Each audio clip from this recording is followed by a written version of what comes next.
Tem vários destaques relevantes. Para começar, o deputado federal do PT, Rogério Correia, admitiu ter atingido o colega Luiz Lima, do Novo, com um soco durante a confusão na CPMI do INSS, registrada após a aprovação da quebra do sigilo bancário e fiscal de Fábio Luiz Lula da Silva, conhecido como Lulinha, filho do presidente Lula. Pelas redes sociais, o parlamentar se desculpou, mas disse ter reagido a provocações e a um suposto empurrão de integrantes da oposição. Em vitória da oposição, o colegiado também aprovou a quebra de sigilo de Augusto Ferreira Lima, ex-sócio de Daniel Vorcaro do Banco Master. Revoltados com o resultado e com a comemoração da oposição, Correia, juntamente com os deputados Paulo Pimenta e Alencar Santana, foram para cima da mesa onde o presidente da CPMI, Carlos Viana, estava, o acusando de golpe e desonestidade. A gente tem o trecho, inclusive, para ilustrar essa confusão. Vamos acompanhar.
Pelas redes, Nicolas Ferreira e outros deputados comemoraram a quebra de sigilo de Lulinha e afirmaram que o governo está desesperado. Chamar os nossos comentaristas, Roberto Mota ao vivo lá no Rio de Janeiro, acompanhando naturalmente esse episódio que ganhou as redes sociais, e há vários vídeos que mostram exatamente tudo o que aconteceu nessa sessão lá no Congresso Nacional, a CPMI do INSS, com esse episódio lamentável. Mota, seja bem-vindo, ótima noite a você. Quais aspectos desse episódio e o que está por trás dessa insatisfação de alguns parlamentares, inclusive esse parlamentar do Partido dos Trabalhadores, Rogério Correia? Há um ditado que diz que a esquerda é farsa ou força. Eu acho que nesse episódio a gente vê as duas coisas. Boa noite, Caniato. Boa noite, meus colegas de bancada. Boa noite a você, espectador, ouvinte, que nos dá a honra de nos receber na sua casa ou no seu carro.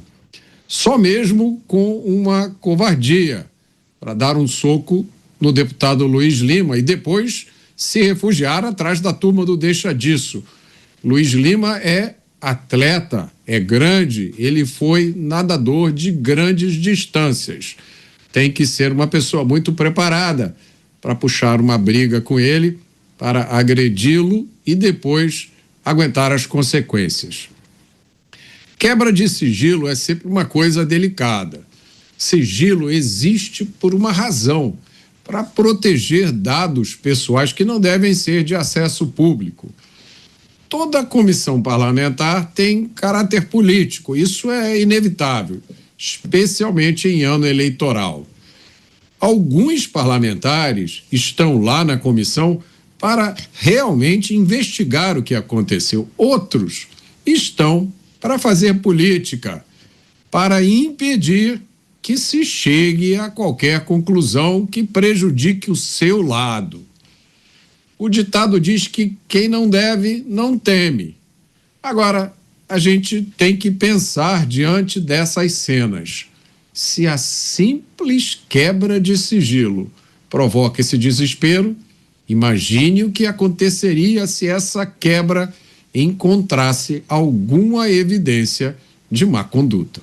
Pois é, essa é uma pergunta que muitos fizeram pelas redes sociais, né? Por que o destempero? Por que essa reação, uma reação exagerada na avaliação de muitos? Chamar o Luiz Felipe Dávila, eu acho que há alguns elementos para nós analisarmos a partir desse episódio, que foi classificado por muitos como inapropriado ou até lamentável quando a gente fala de representantes do povo, né? Os representantes que atuam no Congresso Nacional. Dávila, seja bem-vindo, ótima noite a você. Quais aspectos dessa notícia nós devemos tratar aqui com o nosso público?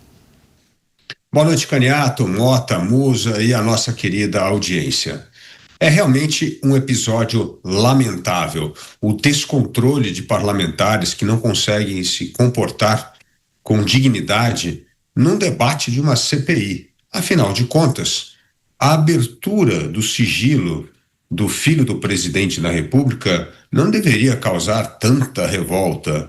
Afinal de contas, se nada foi encontrado neste sigilo aberto, será uma enorme vitória para o PT e para o governo. Mostra a lisura do filho do presidente. Agora, se alguma coisa for encontrada, aí é o problema. Mas vejam só, antes da CPI pedir a abertura do sigilo de Lulinha, o próprio presidente da República disse ao filho que se ele estivesse envolvido com alguma irregularidade, ele ia ter que pagar pelo que fez. Além disso, nós tivemos o próprio ministro Mendonça do Supremo Tribunal Federal autorizando, no começo do ano, a quebra do sigilo bancário de Lulinha. Então, a CPMI não fez nada mais do que seguir o ritual a quebrar o sigilo, porque existem evidências na investigação levantada pela Polícia Federal e já havia sido autorizado por um membro do Supremo Tribunal Federal e também já tinha recebido sinal verde do próprio presidente, que disse que se ele estivesse envolvido com alguma coisa, ele teria que pagar por isso. Portanto, esse escarcéu todo, de novo, são pessoas que querem tumultuar o trabalho da CPI e não querem deixar que a CPI ajude a apurar esta fraude gigantesca no INSS. Um verdadeiro roubo, assalto aos aposentados desse país. Nós estamos falando, Caniato, que mais de 90 bilhões de reais foram desviados com descontos indevidos de consignados e em torno de 8 bilhões de reais em descontos ilegais dos aposentados. Ou seja, esta energia toda deveria ser gasta apurando a roubalheira e não brigando por causa da quebra de um sigilo bancário. Pois é, bem lembrado, o Dávila mencionou uma manifestação do presidente da República, isso foi na semana passada.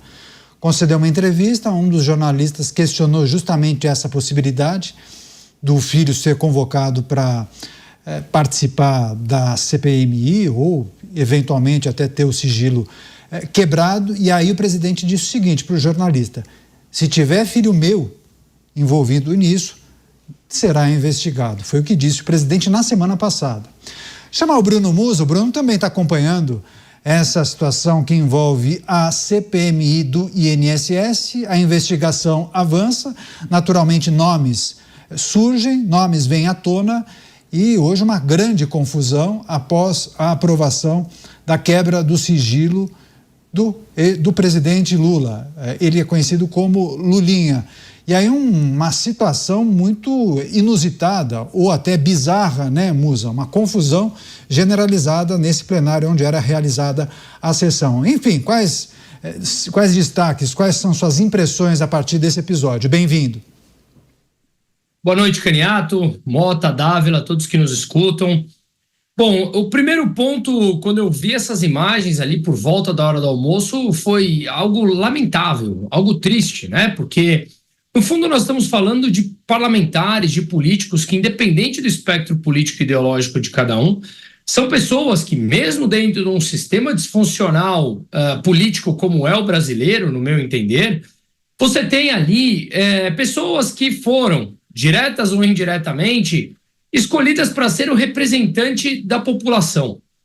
E quando nós falamos que uma investigação caminha para que verdadeiros, claros indícios possam vir à tona para transformar algo mais transparente que o povo demanda, uma vez que nós financiamos tudo isso que está acontecendo, independente de quem esteja envolvido, quando caminha para uma transparência um pouco maior, aquele que se sente derrotado, e se sente derrotado porque nós teremos acesso às movimentações bancárias dessas pessoas, se torna essa cena lamentável.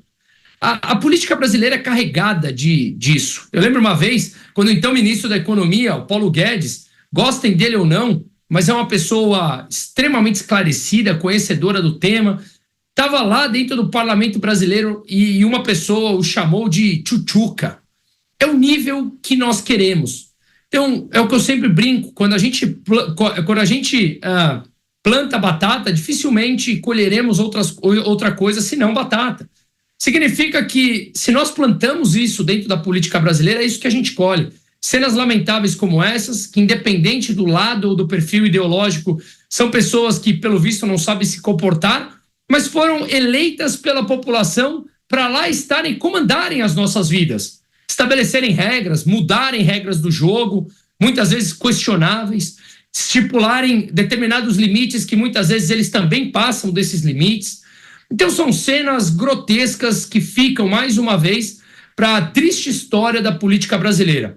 Mas o fato é importantíssimo, que, independente do nome da pessoa, se é o filho do presidente, se é o filho de um ex-presidente, se é quem quer que seja, que há indícios claros de um suposto envolvimento na corrupção e que uma CPMI que tem o poder investigativo consiga quebrar o sigilo bancário dessa pessoa para que tenha transparência com o dinheiro público dos aposentados, que seja feito, independente de quem quer que seja, se queremos algum dia ter um país minimamente sério e trazer um mínimo de confiança nas instituições brasileiras que foram completamente perdidas. Então, essa cena, ela é triste e lamentável. Talvez mostre quem verdadeiramente são as pessoas que lá estão escolhidas para representar uma parte da população.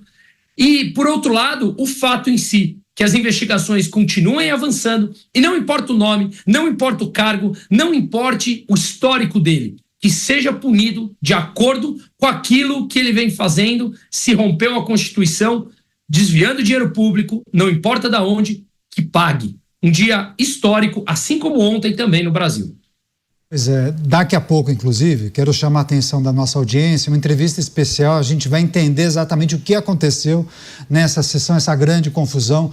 O senador Eduardo Girão, do Partido Novo do Ceará, conversará ao vivo com a gente aqui em Os Pingos nos Is. Vamos tirar todas as dúvidas e entender para onde caminha essa CPMI do INSS a partir desse episódio. Mas é importante lembrar que toda a confusão também aponta para uma desconfiança dos governistas de que o presidente da CPMI teria se equivocado na contagem dos votos. E aí, inclusive, Paulo Pimenta disse que iria se reunir com Davi Alcolumbre para anular a quebra de sigilo do filho do presidente. Enfim, daí teve essa reunião, vamos trazer as informações, mas a última checagem que nós fizemos com os nossos contatos e jornalistas em Brasília, os governistas, eles descartaram judicializar essa votação da CPMI do INSS. Então vamos aguardar quais serão os próximos passos. Mota, essa discussão em torno do erro na contagem de votos, por má fé ou não, isso tira a importância dessa discussão no que tange a quebra do sigilo de uma figura muito próxima ao presidente, né, filho do presidente da República? De forma nenhuma, Caniato. O que a gente está vendo aqui representa dois dos piores aspectos do pensamento de esquerda, né? Um deles é a ideia de que alguns são mais iguais do que outros. Então, a esquerda se considera absolutamente intocável. Coisas que para os outros se aplicam, para eles não podem se aplicar de forma nenhuma. É absolutamente inaceitável. faz parte do pensamento desse tipo de político a ideia do monopólio do poder. A ideia é chegar no poder e não sair dele nunca mais, né? O segundo aspecto é o recurso fácil à violência. Na hipótese de ser contrariado de qualquer forma, na dúvida, parte para a agressão. Ora, nós já vimos episódios no Congresso Nacional recentes que não envolveram agressão, mas que envolveram atitudes assertivas por parte de parlamentares de direita. Salvo engano, houve uma ocupação do plenário da Câmara, na época da discussão da anistia ao 8 de janeiro, ou algum assunto relacionado, e os parlamentares envolvidos de direita receberam punições severas. O que a gente vê do outro lado é que os parlamentares de esquerda podem fazer o que eles quiserem, que não dá nada. Nós já vimos casos de parlamentares de esquerda fazerem ofensas gravíssimas, agredirem fisicamente e não acontece nada. E isso é uma vergonha. E meu palpite é que isso provavelmente é a mesma coisa que vai acontecer agora aqui, né? O deputado que, segundo o relato, deu um soco no deputado Luiz Lima, provavelmente vai ficar por isso mesmo. Então são esses dois aspectos vergonhosos. A política às vezes sai de controle. É normal que isso aconteça. Isso acontece no mundo inteiro. O que não é normal é que apenas um lado do espectro político arque com as consequências, num grau muito maior do que seria de se esperar, enquanto o outro lado pode fazer absolutamente o que quiser, que não dá nada. Pois é, essa é a dúvida de muita gente. Bom, quais serão as punições para os parlamentares envolvidos nessa confusão? Rogério Correia, que admitiu ter desferido um soco no colega de parlamento Luiz Lima. O que deve acontecer com ele? Você, Dávila, as discussões que envolvem a agressão propriamente, mas tem também uma articulação nos bastidores para inviabilizar a votação. Se apegam a uma gravação que, na gravação que acaba focalizando todo o plenário, toda a sala, havia um número de parlamentares. E aí fazem uma conta, uma espécie de um VAR. Aí fizeram uma conta identificando que seria impossível alcançar aquele número de votos por conta dos parlamentares que ocupavam as cadeiras. Entende que isso possa ser resolvido no tapetão e aí essa quebra de sigilo acabará sendo engavetada, Dávila? O importante, Caniato, é que toda tentativa de tapetão ou encobrir isso já está em todos os noticiários. A suspeita, inclusive, nas investigações da Polícia Federal, a suspeita de que é preciso investigar o que aconteceu com Lulinha, que participava desta empresa que estava envolvida nos descontos indevidos do INSS. Então, precisa investigar. Quando se tenta fazer o tapetão ou encobrir isso, o que está fazendo é agravando ainda mais o sentimento de culpa que aquela pessoa tem, porque o tapetão é esconder algo errado. Aliás, como eu disse no primeiro comentário, se Lulinha não tem nada de errado, ele deveria deixar o sigilo ser aberto, porque vai provar a sua inocência e isso vai, inclusive, fortalecer politicamente o PT. Agora, se tem todo este aparato de agressão, de intimidação e de tapetão, é porque debaixo desse tapete tem muita sujeira. Pois é uma situação que envolve figuras importantes ou de alguma influência, e aí uma grande dúvida sobre quais informações poderiam ser acessadas pelos parlamentares que avançam com essa investigação da CPMI do INSS. Daqui a pouco o Bruno Musa retoma as análises, a gente só vai refazer a conexão dele. Deixa eu passar mais uma vez para o Mota.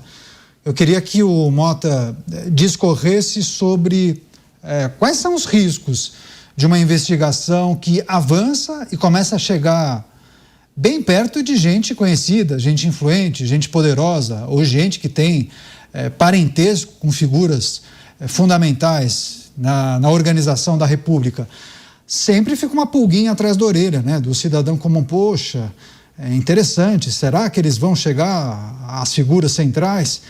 Quais são as chances de encerrarem essa investigação punindo exemplarmente essas pessoas? Você acha que aquele ceticismo e aquele pezinho atrás que você tem com a outra investigação do Banco Master é aplicável também nesse caso, ô Mota? Imagina, Caniato, é só o filho do presidente da República, né, que é presidente pela terceira vez.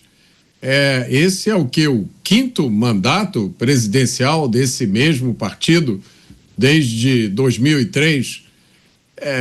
Eu acho que a chance de efetiva punição nesse caso está abaixo de zero, se é que é possível isso. Eu acho que o importante nessa história, Caniato, é o que você disse, é a pulga atrás da orelha. Eu acho que a possibilidade de consequências policiais ou jurídicas, penais, é negativa. Agora, talvez mais importante do que isso nesse momento sejam as consequências políticas, as consequências eleitorais. Talvez o mais importante dessa investigação seja chamar a atenção, mais uma vez, para a contradição que existe entre pessoas que fizeram a sua carreira política, se dizendo defensores dos pobres, combatedores da desigualdade, só para depois aproveitar cada mínima oportunidade para sugar a riqueza do Estado, para se tornar milionários e profundamente desiguais do resto do povo brasileiro. Pois é, sem dúvida. E é preciso também considerar que outras figuras importantes, inclusive empresários ou executivos que operam em instituições financeiras, esses devem, de alguma maneira, colaborar também com a investigação que envolve essa CPMI, que investiga as fraudes do INSS. Rápida parada para você que nos acompanha pela rede. Mas nós seguimos aqui com os nossos comentaristas. Deixa eu passar mais uma vez para o Luiz Felipe Dávila. Dávila, você falava que o caso das fraudes do INSS, se nós somássemos aos indícios de desvios em relação aos consignados, provavelmente nós nos depararíamos com o maior caso de corrupção da história do Brasil. Explica para o nosso público por qual razão nós chegaríamos então a essa medalha de ouro, esse pódio de número 1 que ninguém gostaria de ter, né? Mas por que esse caso movimentou tanto dinheiro? Por conta da base de aposentados e pensionistas? Estamos falando em milhões de pessoas, né? Exatamente, milhões de aposentados com microdescontos. Só que nisso, numa escala gigantesca, o número de aposentados do INSS, faz com que o valor seja astronômico. Se somarmos 90 bilhões estimados dos desvios do consignado, com mais 8 bilhões estimados do desconto indevido do holerite dos aposentados, nós estamos falando quase 100 bilhões de reais. Mas como é o tal do micro-roubo, descontas um pouquinho durante muito tempo, um negócio dessa escala só pode acontecer com muita gente graúda envolvida. Não tem como manter um esquema de roubo, de fraude por tanto tempo e que não venha à tona. Daí a importância desta CPMI do INSS, da investigação da Polícia Federal e da postura do Ministério Público. Nós não podemos deixar com que o INSS continue sendo uma fonte permanente de roubo e escândalo na história do Brasil. Como nós sempre gostamos de pontuar aqui nos Pingos nos Is, o primeiro grande escândalo, que à época já era o maior da história do Brasil, foi justamente na Previdência, em 1992, o famoso escândalo com Georgina de Freitas. E de lá para frente, vários outros escândalos aconteceram. Então, toda vez que você tem escândalos recorrentes numa instituição, mostra a fragilidade dos mecanismos de fiscalização, de controle e principalmente mostra a enorme influência política em loteamento de cargos para que tamanha fraude aconteça debaixo do nariz de todas as autoridades, de todos os órgãos que deveriam estar fiscalizando e fazendo com que quem paga a conta no fim é o aposentado, que recebeu menos do que deveria. Então, Caniato, é um movimento para evitar que o real escândalo do INSS venha à tona, porque isso, primeiro, pega muita gente poderosa, e segunda, acaba com um roubo sistemático que acontece há muitas décadas no Brasil. Por isso, é hora de mexer neste vespeiro para salvar os aposentados dos roubos indevidos que agora chamamos com esse eufemismo de descontos indevidos, quando na verdade é bater a carteira do aposentado.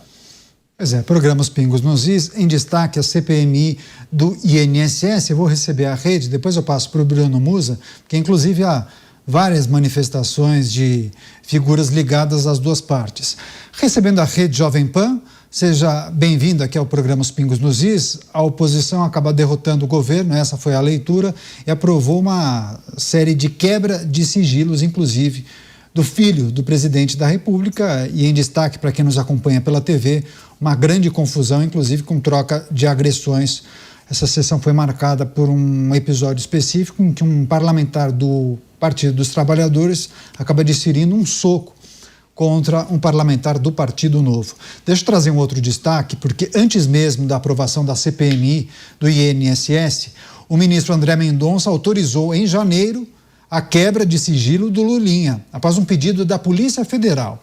A corporação apura menções ao nome do filho do presidente, descobertas por meio de documentos ou oitivas de pessoas envolvidas no escândalo do INSS. Você, Bruno Musa, ou seja, não era uma novidade, né? O nome do filho do presidente já vinha sendo citado, mencionado. Então, as várias frentes de investigação que avançam já tiveram acesso, em alguma medida, ao nome do filho do presidente. Mas você queria destacar, inclusive, algumas manifestações de autoridades e de figuras do Partido dos Trabalhadores que agora querem classificar esse episódio como um golpe. É isso, Musa?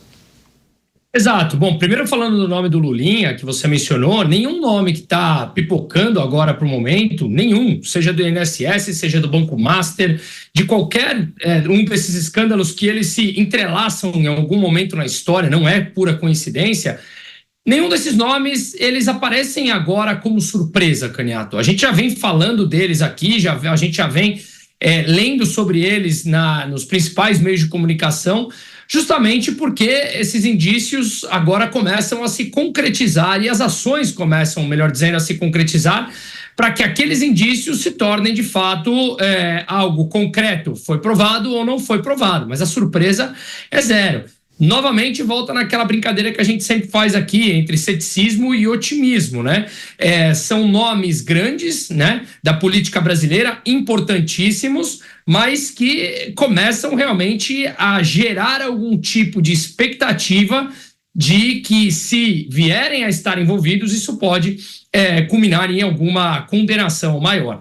Agora, o que me chama atenção também é mais uma frase que acabou de dizer a Gleisi Hoffmann, dizendo que foi um golpe a decisão da CPMI do INSS pela quebra do sigilo de Lulinha.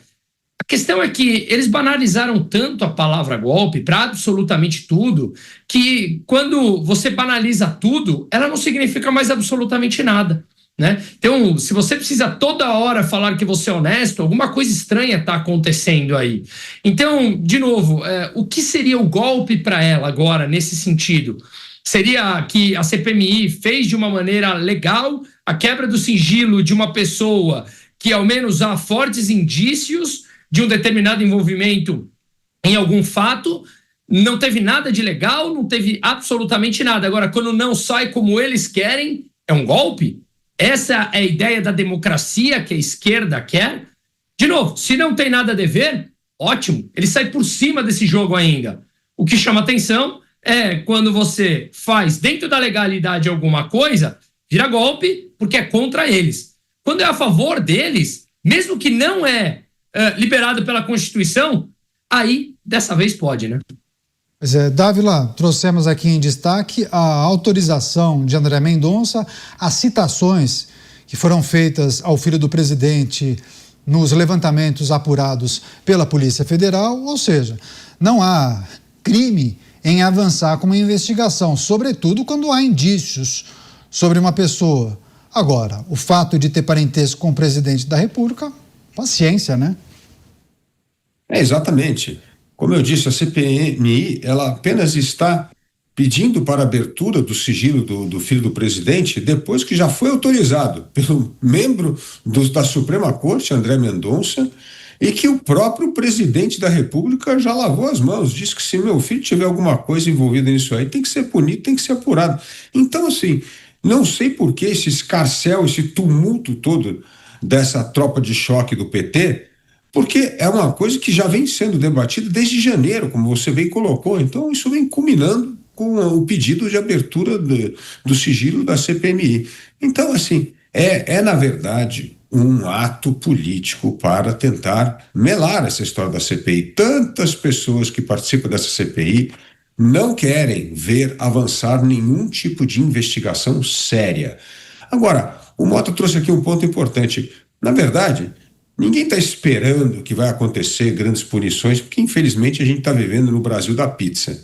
Mas isso pode se transformar num grande drama político. Aí a história mostra isso, né? Talvez um dos maiores dramas políticos com pessoas familiares ligadas ao presidente da República aconteceu com o próprio Getúlio Vargas, né? Em 54. Não só o irmão dele, o Beijo Vargas, estava envolvido com milhões de falcatruas, desde contrabando de carro até jogo do bicho e outras coisas, como também o seu segurança pessoal, Gregório Fortunato, acabou se envolvendo numa trama para tentar assassinar o grande líder da oposição, Carlos Lacerda, e foi a partir daí que o governo começa a entrar numa crise sem fim e acaba caindo.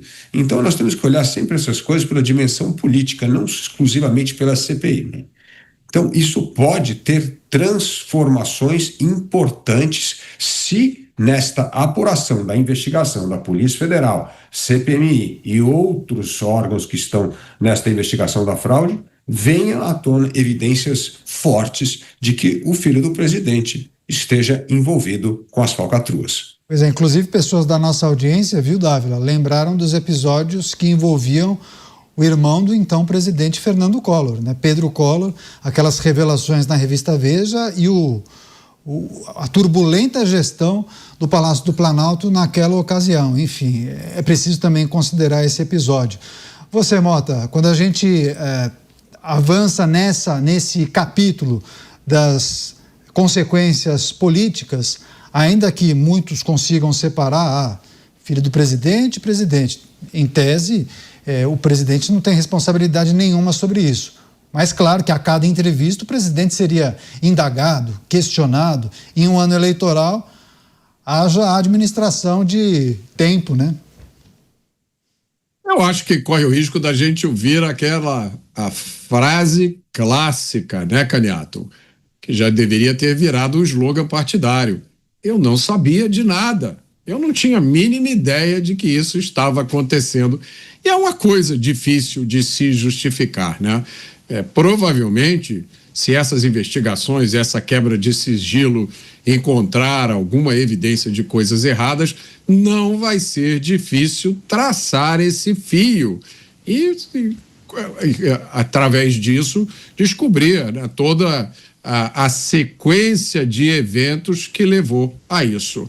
É difícil que um partido, né, que está no seu 5º mandato presidencial, um presidente que é presidente pela 3ª vez, é difícil que as pessoas acreditem que tudo foi acidente, se for encontrado alguma evidência de mal feito, né, e que ninguém sabia de nada.